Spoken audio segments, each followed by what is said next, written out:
Ikhtilaf Malik wa Syafi'i adalah kritikan Imam Syafi'i kepada Imam Malik tanpa menyebut nama Imam Malik satu kali pun. Maksudnya tak salahkan Imam Malik, tapi beliau katakan sahibuna. Tengok, fakultu li Syafi'i, kultu ini Imam Rabi. Rabi sebelum Imam Syafi'i pindah ke Mesir, beliau bermasalah Imam Malik. Beliau berkata fakultu li Rabi, fakultu li Syafi'i, afa yazhabu sahibuna hadzal mazhab? Qala na'am, zahabahu fi ba'dil ilm wa tarakahu fi ba'dih. Apakah sahibuna, guru kita Imam Malik, mengambil prinsip macam gini? Kata Imam Syafi'i, ya sebagian, ya tak sebagian.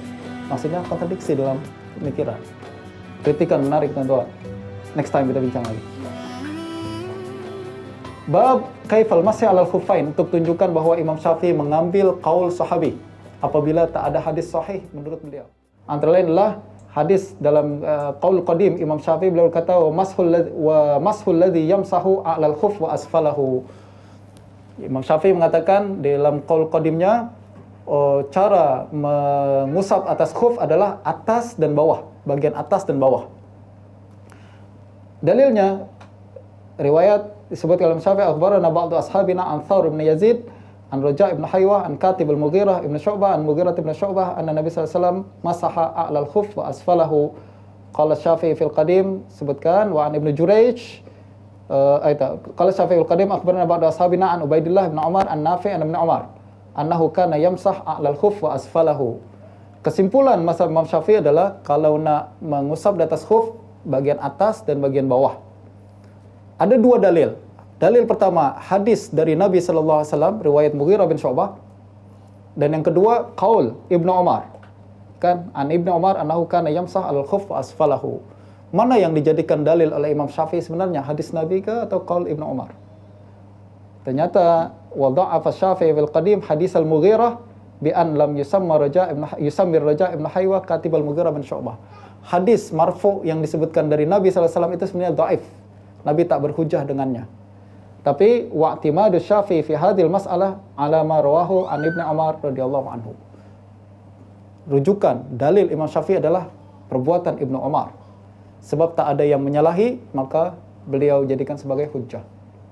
Bukan hadis Nabi, sebab hadis Nabi tadi riwayatkan oleh Katibul Mughirah, tengok kan, Katibul Mughirah bin Syu'bah. Katib Mughirah siapa? Majhul, tak diketahui, didhaifkan oleh Imam Syafi'i. Yang keempat, ikhtilaf sahabat Nabi sallallahu alaihi wasallam. Minta maaf tuan-tuan, masa dah habis ke belum? Kita mula tadi 15 kan? Habis kita 6.15, okey tak? Okey. Lepas tu kita bincanglah. Ada Ustaz Hana nak tambah. Okey, dalil yang keempat, ikhtilaf sahabat Nabi sallallahu alaihi wasallam. Jika berlaku kesepakatan di kalangan sahabat Nabi berkenaan sesuatu hukum, maka ia merupakan hujjah. Ini tak ada isu. Kalau ada kesepakatan, tentulah hujjah.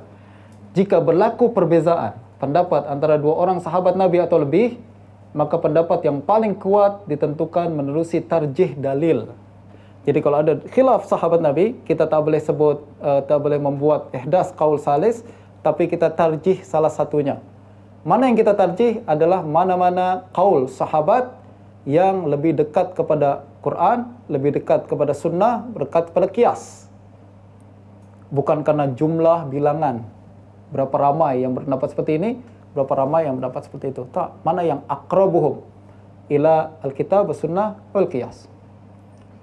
Nusus Imam Syafi'i berkenaan dengan ini. Ini dalam Kitabul dalam permasalahan mirasul jad. Bagian datuk tu dia kita tengok sebagai bapa ke ataukah dia punya bagian sendiri berbeza dengan bapa. Kalau sama dengan bapa, maknanya dengan ikhwah dia menghijab ikhwah. Tapi kalau berbeza, maka dia berbeza. Masing-masing ada bagian yang dapat bagian masing-masing. Kata Imam Syafi'i, waqad khalafana ba'dun nas fi dzalik, faqala al-jad abun. Imam Syafi'i menetapkan jad tidak seperti ab. Hukumnya tidak seperti ab. Lalu ada sebagian mazhab yang lain, pendapat yang lain mengatakan jad ab. Waqad ikhtalafa fihi ashabun Nabi sallallahu alaihi wasallam. Sejak dulu pun sahabat Nabi sudah khilaf. Faqala Abu Bakar wa Aisyah wa Ibn Abbas wa Abdullah bin Utbah wa Abdullah bin Zubair innahu ab. Idza kana mahul ikhwah turihu wa kana al-malu lil jaddi dunahum. Mereka para sahabat Nabi ini mengatakan bahwa jad adalah ab. Jika bersama jad ada ikhwah, maka ikhwah kena mahjub, turihu, dibuang. Wa kana al-mal lil jaddi dunahum. Harta semua dibawa oleh jad. Sebab dia ab bersama ikhwah. Wa qad za'amna nahnu wa anta anna ashaban Nabi sallallahu alaihi wasallam idza ikhtalafu lam nasir ila qawli wahidin minhum duna qawli al-akhar illa bithabat ma'al hujjatil bayyinati alaih wa muwafaqatihi lis-sunnah wa hakaza naqul.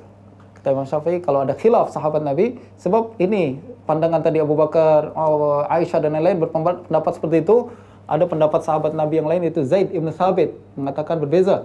Maka kata Imam Syafi'i, kita mesti tengok tarjih ma'asab ma'al hujjatil bayyinah alaih wa muwafaqatihi lis-sunnah wa hakaza naqul wa ilal hujjati dhahabna fi qawli Zaid ibn Thabit wa man qala qawlah.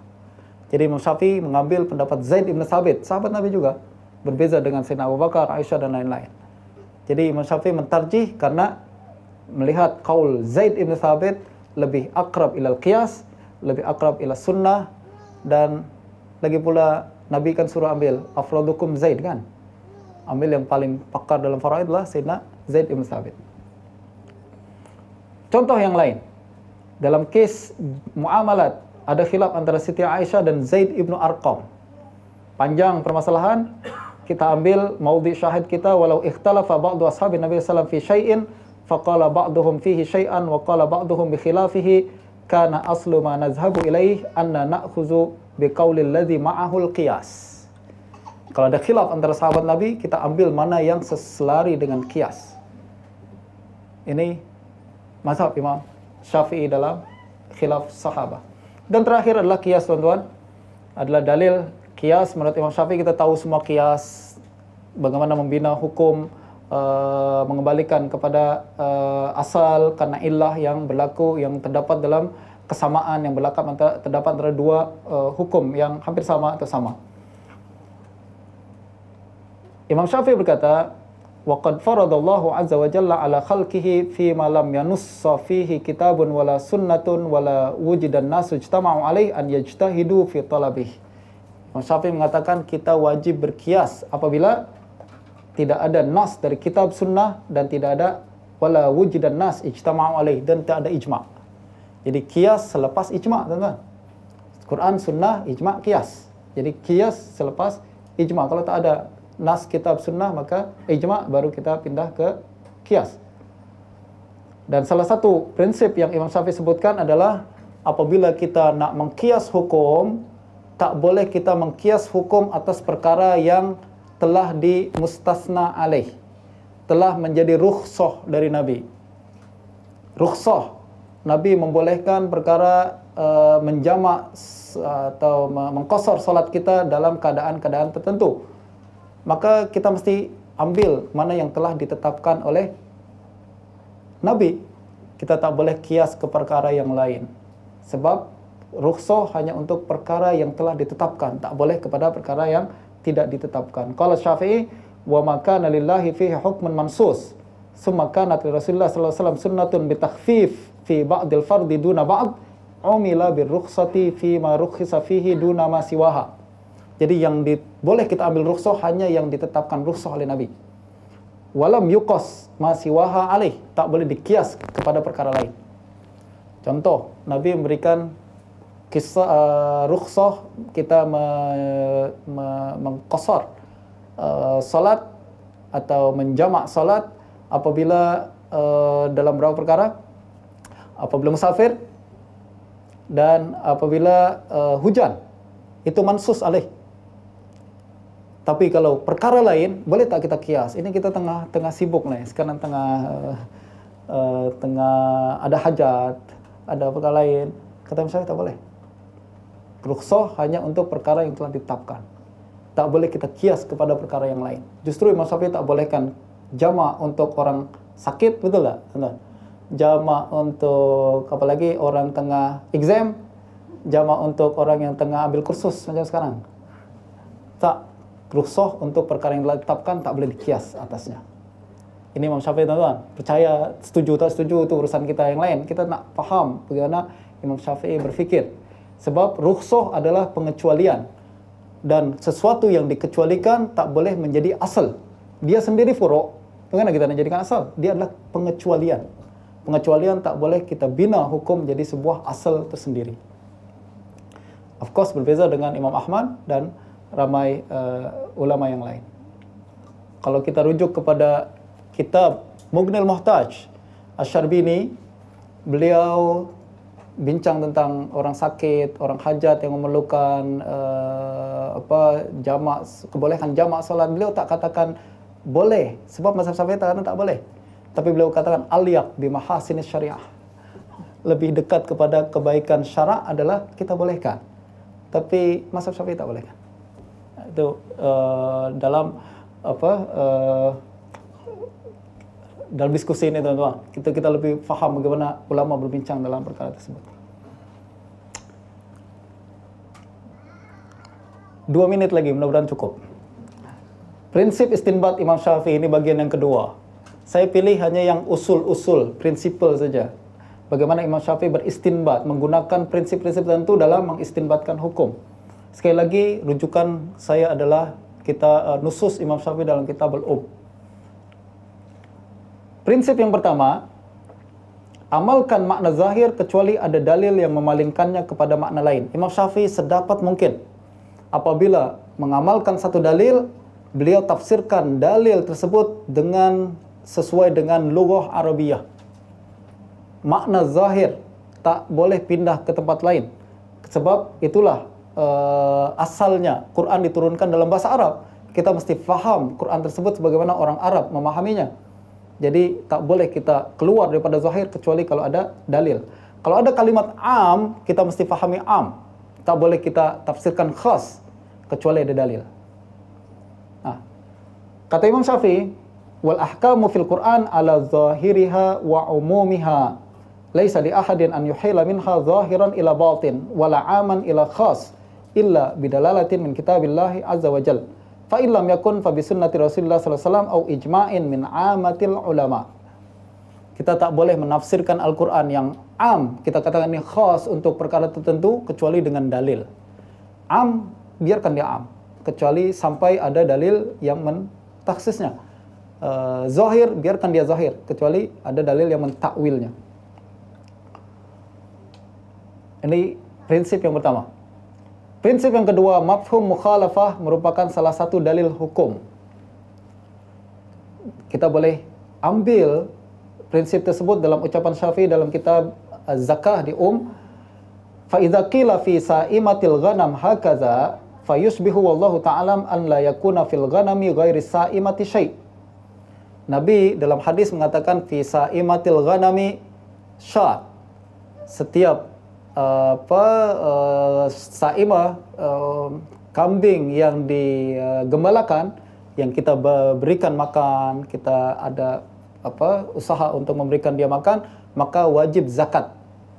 Soalan kita, kalau tak digembalakan, kata Imam Syafi'i tak wajib zakat. Sebab Nabi sebut sa'imatil ghanam. Maknanya kalau bukan sa'imah, maka tak wajib zakat. Beliau mengatakan li'anna kullama qila fi syai'in bi sifah wa syai'u yajma'u sifataini yu'khadhu min sifati kaza fa fihi dalilun ala an la yu'khadha min ghairi tilka sifati min sifatih. Ada dua sifat kambing nih, gembalakan tak digembalakan. Nabi sebut yang digembalakan. Maknanya yang salah satu lagi keluar daripada cakupan hukum. Itu yang disebut. Kalau ada suatu punya dua sifat, Nabi hanya sebutkan satu sifat saja, maknanya yang satu sifat lagi keluar daripada cakupan hukum. Fi sa'imatil ghanami zakat, maknanya fi ghairi sa'imatil ghanam laisa fihi zakat. Ini mafhum mukhalafah yang disebutkan oleh Imam Syafi'i. Nanti dikembangkan oleh ulama fuqaha Syafi'iyah yang lain. Jadi perbincangan panjang. Kalau tuan-tuan baca kitab Mustasfa, Imam Ghazali menafikan mafhum mukhalafah sebagai hujjah, walaupun beliau mazhab Syafi'i. Jadi ada beza kan tuan-tuan? Syafi'i kata apa, mazhab Syafi'i mungkin beza pandangan. Syafi'iyah, ulama, a'imah, mujtahid, mereka kadang punya ikhtiarat sendiri yang berbeza dengan Imam Syafi'i. Yang ketiga, asal larangan ialah haram. Tapi perintah boleh bermakna ibahah dan wajib. Kata Imam Syafi'i, qala ba'du ahli al-ilm, al-amru kulluhu 'ala al-ibahah wa dalalati 'ala ar-rushd hatta tujad ad-dalalah min al-kitab wa sunnah wal ijma' 'ala annahu urida bil amri al-hatam. Ada sebagian ulama mengatakan kalau Allah sebutkan perintah di Al-Qur'an, perintah di hadis dari Nabi, maka secara asalnya dia bermakna ibahah. Contoh, kulu washrabu hani'an, kulu washrabu kulu washrabu pun ibahah, maknanya tak wajib kan. Fa idza qudiyatis salatu fantashiru fil ard, perintah, maknanya kita bertebaran di muka bumi wajib. Ibahah, sebelumnya haram, sekarang boleh. Kalau dalam mas kawin istri, fakuluhu hani'an mari'a, fa in tibna lakum minhu nafsan fakuluhu hani'an mari'a. Kalau istri bagi sebagian daripada mas kawin, makanlah. Kulu. Itu perintah ke ibahah. Ibahah. Asalnya, menurut sebagian ulama, kata Imam Syafi'i, kalau ada perintah dalam Al-Quran, maknanya asalnya ibahah, kecuali ada dalil yang menunjukkan dia wajib.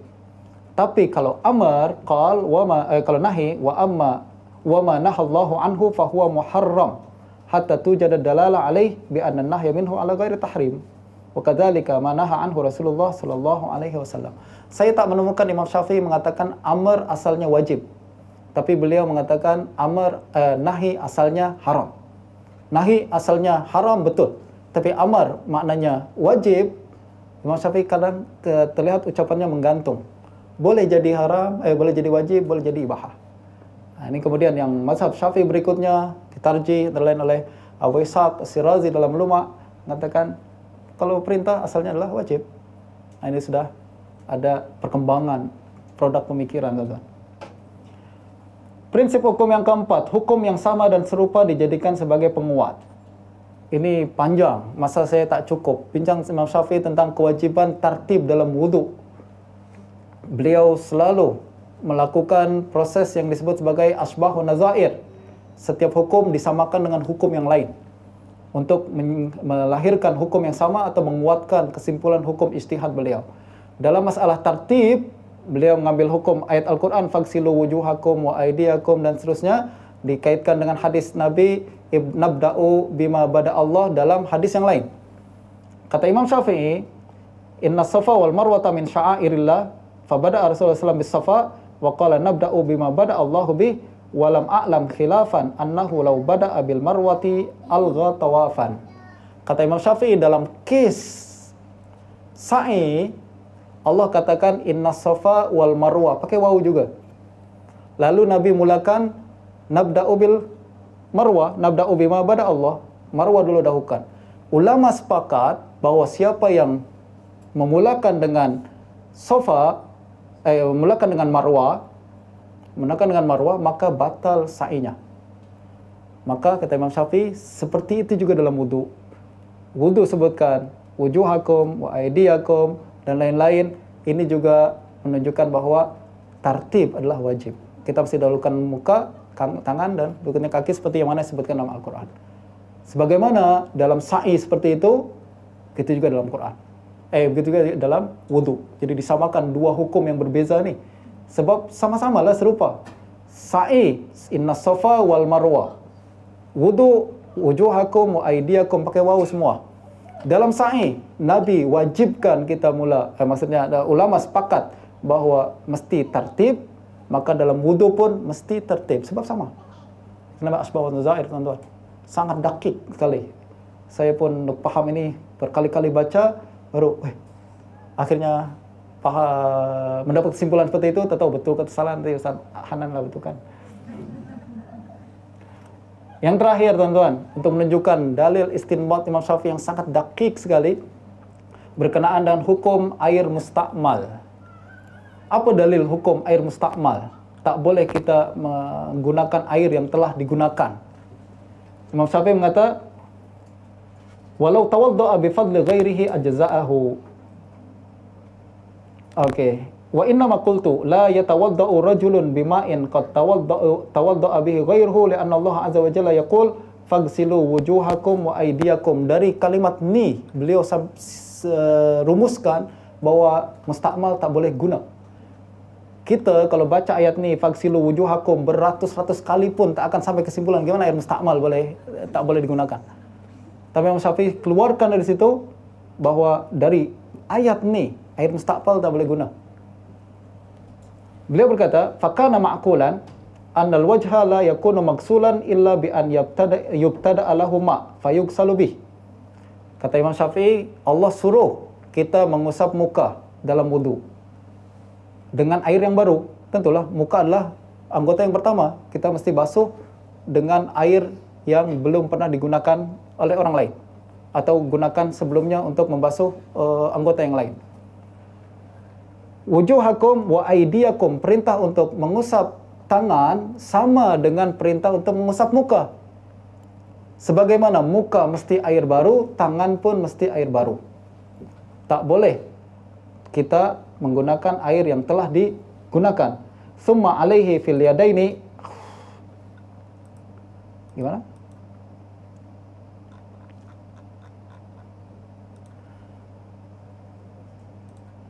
Kata Imam Syafi'i, summa alaihi fil yadaini indi mislu ma alaihi fil wajh min an yubtada lahu ma'un fayaghsiluhu bihi walau a'ada alaihi al-ma' alladhi ghasala bihi al-wajh ka'an lam yusawwi baina yadayhi wa wajhihi.